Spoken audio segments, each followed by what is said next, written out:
بسم اللہ الرحمن الرحیم۔ قربانی کے مسائل کا بیان چل رہا ہے۔ اس سے پہلے ہم نے اور بھی مسائل بیان کر دیے ہیں جن کا اجمالی طور پر آپ لوگوں کے سامنے ذکر کر دیتے ہیں کہ ہم نے اس سے پہلے کون کون سے مسائل بیان کر دیے ہیں۔ تو سب سے پہلے ہم نے قربانی کا حکم اور قربانی کی فضیلت کو بیان کیا اور اس کے جو متعلقہ مسائل تھے اس کو بیان کیا۔ پھر اس کے بعد ہم نے تکبیر تشریق اور اس کے جتنے مسائل تھے وہ ہم نے بیان کیے۔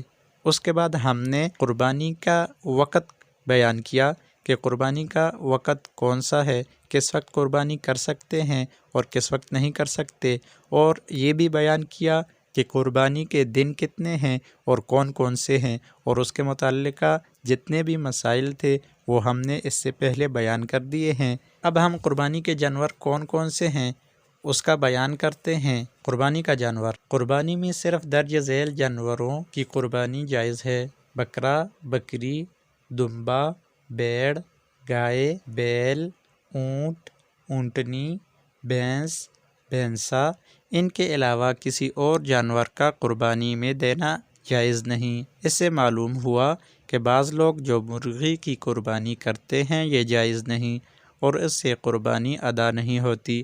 اگرچہ ایسا بہت کم ہوتا ہے، لیکن پھر بھی اگر ایسا ہو اور آپ کے علم میں آئے تو آپ کسی کو بتا سکتے ہیں کہ مرغی ذبح کرنے سے قربانی کے دنوں میں قربانی ادا نہیں ہوگی۔ یہ جو اوپر ہم نے جانور بیان کیے، ان جانوروں میں سے جو وحشی یعنی جنگلی ہوں ان کی قربانی بھی جائز نہیں۔ بکرا، دمبا، بھیڑ ایک ہی شخص کی طرف سے قربانی کیا جا سکتا ہے۔ گائے، بیل، بھینس، اونٹ 7 آدمیوں کی طرف سے ایک کافی ہے، بشرطیہ کہ سب کی نیت ثواب کی ہو، کسی کی نیت محض گوشت کھانے کی نہ ہو۔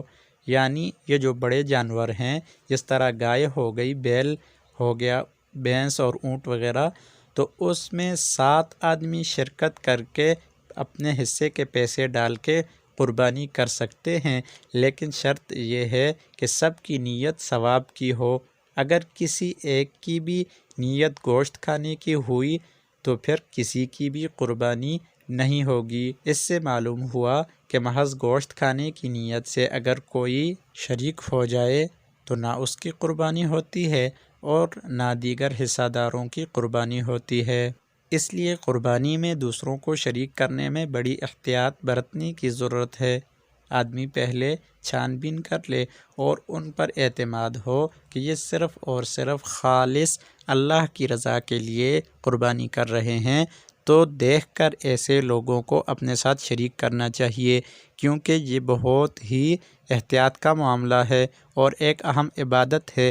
اگر انسان پیسے بھی خرچ کرے اور پھر بھی اس کو وہ مقصد حاصل نہ ہو تو پھر کوئی فائدہ نہ ہوا، اس لیے اس میں احتیاط برتنے کی بہت زیادہ ضرورت ہے۔ اگر کوئی قربانی میں شریک ہونے والا غیر مسلم ہو جیسے عیسائی، ہندو، تو کسی کی بھی قربانی جائز نہیں ہوگی، کیونکہ قربانی کی شرائط میں ایک شرط یہ بھی ہے کہ مسلمان ہو۔ اگر کوئی غیر مسلم ہو یا جس کا عقیدہ خراب ہو تو پھر اس کو شریک کرنے سے قربانی کسی کی بھی نہیں ہوگی۔